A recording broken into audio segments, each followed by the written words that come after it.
नमस्कार, उत्तराखंड समाचार में आपका स्वागत है। मैं हिना जोशी। आइए सबसे पहले नजर डालते हैं आज के मुख्य समाचारों पर। नामांकन के आखिरी दिन प्रदेश भर में दाखिल हुए नामांकन पत्र।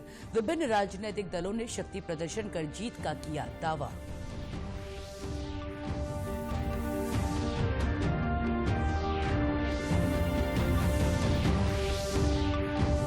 भाजपा से अजय भट्ट, कांग्रेस से प्रदीप टमटा, वीरेंद्र रावत, गणेश कोदियाल, बसपा और उक्रांत सहित निर्दलीय प्रत्याशियों ने नामांकन में दिखाया दम।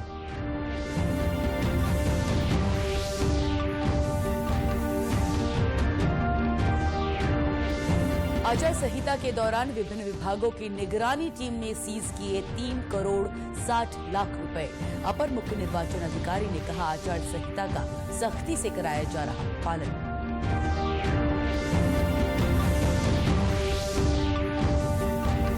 और मां पूर्णागिरी मेले का कुमाऊं कमिश्नर दीपक रावत ने किया शुभारंभ। आगामी 3 माह तक श्रद्धालुओं की संख्या में होगी भारी वृद्धि।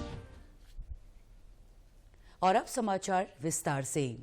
पहले चरण में चुनाव होने से उत्तराखंड की सभी सीटों पर राजनीतिक दलों द्वारा प्रत्याशियों की घोषणा होने के बाद आज लोकसभा चुनाव के नामांकन का आखिरी दिन रहा। कांग्रेस, भाजपा, बसपा सहित निर्दलीय प्रत्याशियों ने आज शक्ति प्रदर्शन करते हुए अपने अपने संसदीय क्षेत्रों से नामांकन भरा। इसी कड़ी में गढ़वाल संसदीय सीट से कांग्रेस के प्रत्याशी गणेश कोदियाल ने अपना नामांकन दाखिल किया।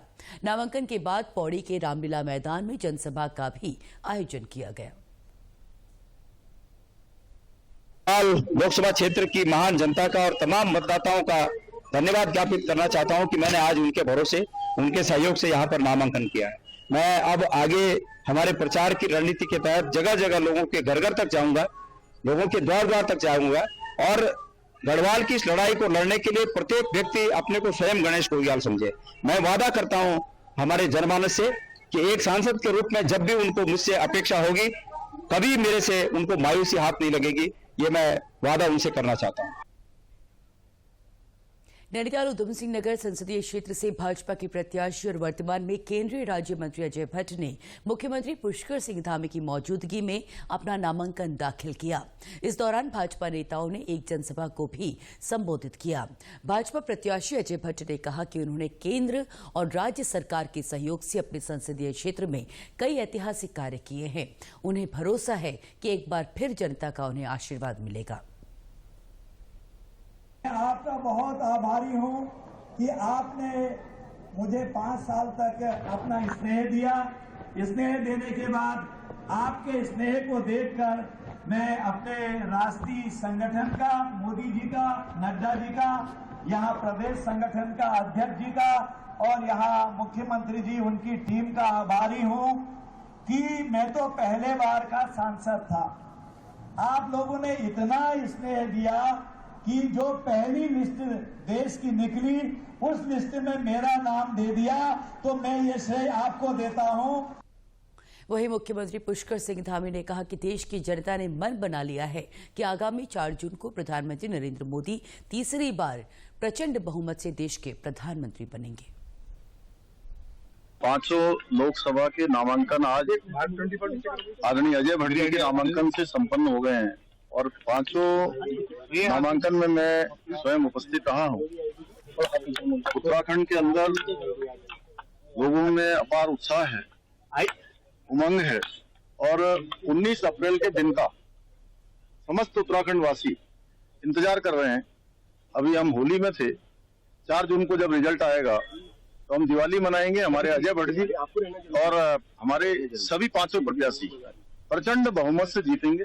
पिछले सारे रिकॉर्ड ध्वस्त होंगे।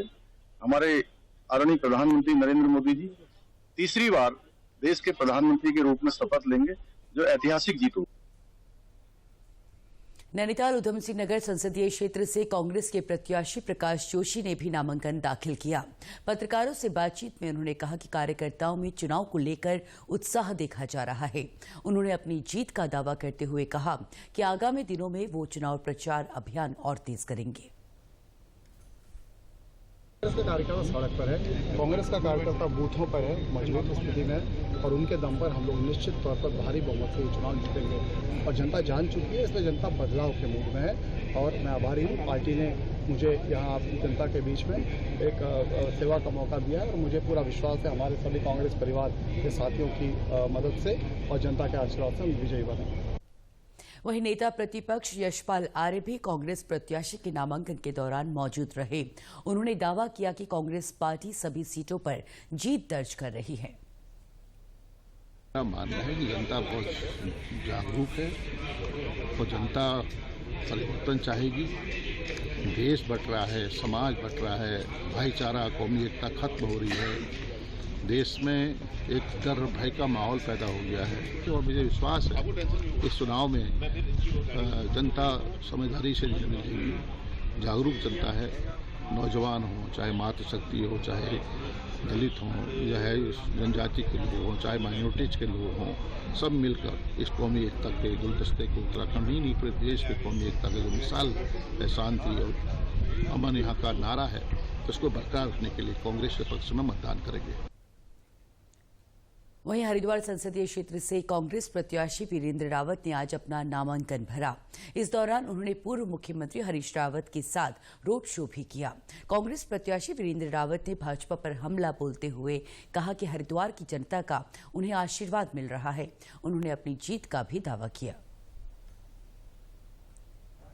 गंगा माई की सेवा की है और गंगा माई आशीर्वाद देगी और निश्चित रूप से कांग्रेस बहुत भारी बहुमत से यहाँ जीतने जा रही है। कांग्रेस को सर्व समाज का हमेशा वोट मिला है और आगे भी जो है सर्व समाज कांग्रेस को यहाँ जिताने का काम करेगा। पूरे हरिद्वार जिले की बैठक थी, हरिद्वार लोकसभा की, और उसमें सभी चेहरे मौजूद थे और सभी ने जो है मुझे, क्योंकि मैं सबका किसी का भतीजा हूँ, किसी का भाई हूँ, सबने मुझे भरपूर आशीर्वाद दिया। उधर हरिद्वार संसदीय क्षेत्र से भाजपा के बसपा के प्रत्याशी जमील अहमद ने भी आज अपना नामांकन दाखिल किया। पत्रकारों से बातचीत करते हुए उन्होंने कहा कि उनकी पार्टी ने उत्तर प्रदेश में विकास कार्य किए हैं और दलितों और पिछड़ों की मदद की है। इस बार भी वो विकास के मुद्दे पर चुनाव लड़ेंगे और उन्हें उम्मीद है कि वो चुनाव में जीत हासिल करेंगे। जी साहब, किया है और आप लोगों की मोहब्बतों का शुक्रिया अदा करते हुए कामयाबी की 100% उम्मीद है। हमने असल में विकास कार्य किए हैं और पीड़ितों की सहायता की है, निष्पक्ष होकर हमारा एक रिकॉर्ड रहा है। उसी उम्मीद पर उसी काम के लिए हमने यहाँ भी मैदान में जी मुद्दे तो वही होंगे जी, पीड़ितों की सहायता है और जनाब विकास कार्य है, प्राथमिकता के साथ शिक्षा वगैरह है। अल्मोड़ा संसदीय क्षेत्र से कांग्रेस प्रत्याशी प्रदीप टमटा ने आज नामांकन दाखिल किया। नामांकन के बाद कांग्रेस प्रत्याशी ने जनसभा भी की। इस दौरान कांग्रेस प्रदेश अध्यक्ष करण माहरा ने कहा कि डबल इंजन की सरकार से जनता परेशान हो चुकी है। ऐसे में कांग्रेस राज्य की सभी सीटों पर जीत का परचम लहराएगी। पब्लिक में काफ़ी रिस्पांस है और बीजेपी के खिलाफ काफ़ी नाराज़गी है। इन डबल इंजन की सरकार में जिस तरह के कृत्य देश और राज्य में हुए हैं उससे लोग नाराज हैं। और दूसरी तरफ अग्निवीर योजना का विशेष असर मैं पूरे पर्वतीय क्षेत्र में देख रहा हूँ। युवाओं का सपना टूटा है, फौज कमजोर करने की जो साजिश है इसके खिलाफ लोग लामबद्ध हो रहे हैं और मुझे लगता है कि सार्थक परिणाम कांग्रेस के पक्ष में आएंगे। वहीं कांग्रेस प्रत्याशी प्रदीप टमटा ने आरोप लगाया कि 10 सालों से अल्मोड़ा संसदीय क्षेत्र की जनता परेशान है। उन्होंने दावा किया कि जनता इस बार उन्हें जीत का आशीर्वाद जरूर देगी। और उत्तराखंड के अंदर यहाँ के सांसद ने इन 10 सालों में अल्मोड़ा संसदीय क्षेत्र की न सुधली न मोदी सरकार ने सुधली, तो हम तो बदलाव के और पूरा समर्थन मिल रहा है। अग्निपथ योजना के द्वारा यहाँ के नौजवान के रोजगार को समाप्त कर दिया गया और हमारी पार्टी ने कहा भी है हम बदलाव के लिए तत्पर हैं। हम युवा न्याय योजना, महिला न्याय योजना, समाज में सबकी भागीदारी, श्रमिक न्याय और युवाओं के भविष्य के प्रति कांग्रेस पार्टी कटिबद्ध है। वहीं उत्तराखंड क्रांति दल से अर्जुन कुमार देव, बहुजन मुक्ति पार्टी से ज्योति प्रकाश टमटा, बहुजन समाज पार्टी से नारायण राम, उत्तराखंड परिवर्तन पार्टी से किरण आर्य ने अपना नामांकन दाखिल किया। यहां वक्त हो चला है छोटे से विराम का, कहीं जाइएगा नहीं, बने रहिए हमारे साथ, जल्द हाजिर होते हैं।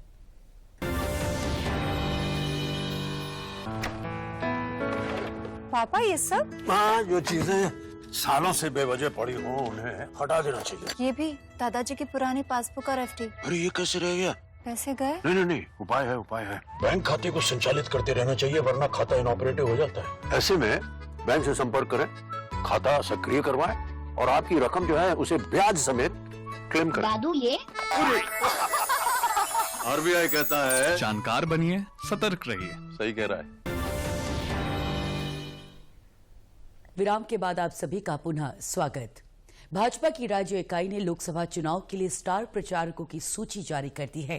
प्रदेश मीडिया प्रभारी मनवीर सिंह चौहान ने बताया कि प्रांतीय कमेटी के प्रस्ताव पर हाईकमान ने राज्य में 40 स्टार प्रचारकों की सूची को अंतिम रूप दे दिया है।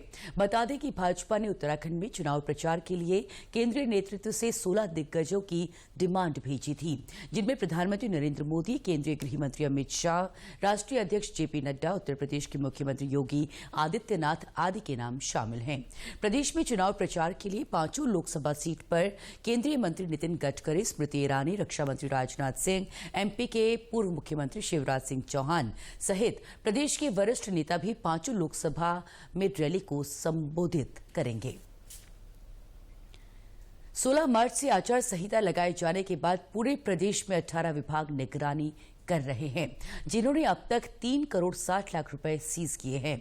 इस कार्रवाई में सबसे ज्यादा 81 लाख रुपए हरिद्वार में सीज किए गए हैं। इसके अलावा उधम सिंह नगर में 70 लाख रुपए, देहरादून से अब तक 67 लाख रुपए सीज हुए हैं। वहीं इस कार्रवाई में सबसे ज्यादा मुकदमे एनडीपीएस एक्ट में दर्ज हुए हैं। अपर मुख्य निर्वाचन अधिकारी डॉक्टर विजय कुमार जोगदंडे ने देहरादून में प्रेस वार्ता में ये जानकारी दी है। इस वर्ष निर्वाचन आयोग ने इलेक्शन सीजर मैनेजमेंट सिस्टम ईएसएमएस को प्रभावी किया था और ईएसएमएस के अंतर्गत अभी तक 3 करोड़ 60 लाख का सीजर अभी तक पूर्ण हुआ है, जो हमारी कल तक की रिपोर्ट उसके आधार पे। इसमें सबसे ज़्यादा जो सीजर हुआ है वो 81 लाख का हरिद्वार में, 71 लाख का उधम सिंह नगर में और 67 लाख का देहरादून में सीजर हुआ है। वहीं देहरादून में कम मतदान प्रतिशत वाले बूथों पर मतदाता शपथ और जन जागरूकता कार्यक्रम का आयोजन किया गया। उत्तर भारत का प्रसिद्ध मां पूर्णागिरि मेले का आज वैदिक मंत्रोच्चारण के साथ शुभारंभ हो गया। 3 महीने तक चलने वाले इस मेले का कुमाऊं कमिश्नर दीपक रावत ने उद्घाटन किया। इस अवसर पर उन्होंने कहा कि देश के मां पूर्णागिरि मेले में श्रद्धालुओं के लिए प्रशासन की ओर से बेहतर सुविधाएं विकसित कराई जा रही हैं। मेले का आज शुभारंभ हुआ है और जो स्वरूप है मेले का ये बढ़ता जा रहा है, संख्या में इजाफा है।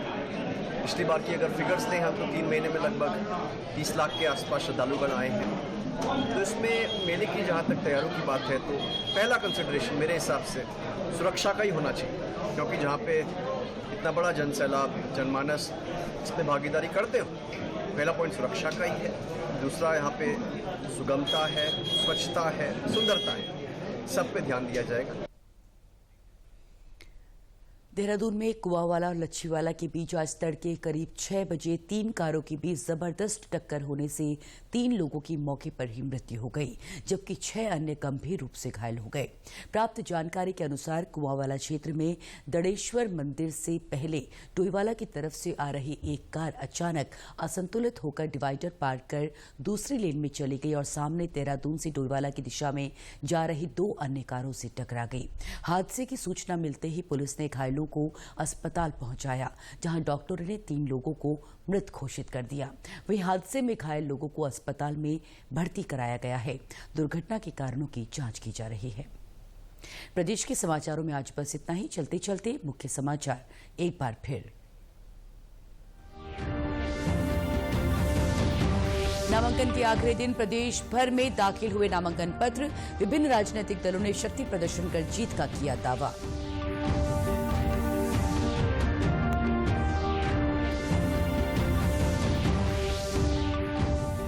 भाजपा से अजय भट्ट, कांग्रेस से प्रदीप टमटा, वीरेंद्र रावत, गणेश गोदियाल, बसपा और उक्रांद समेत निर्दलीय प्रत्याशियों ने नामांकन में दिखाया दम।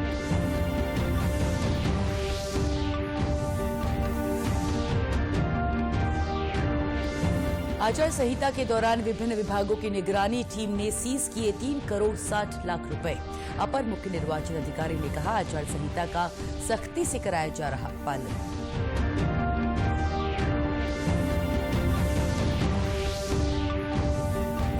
और मां पूर्णागिरि मेले का कुमाऊं कमिश्नर दीपक रावत ने किया शुभारंभ। आगामी 3 माह तक श्रद्धालुओं की संख्या में होगी भारी वृद्धि। प्रदेश से जुड़ी अपडेट्स के लिए आप हमसे सोशल मीडिया के माध्यम से भी जुड़ सकते हैं।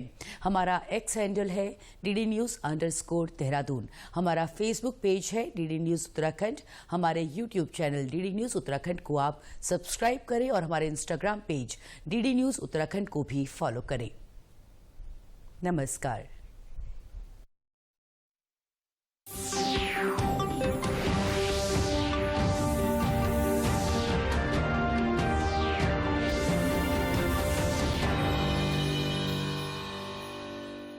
$605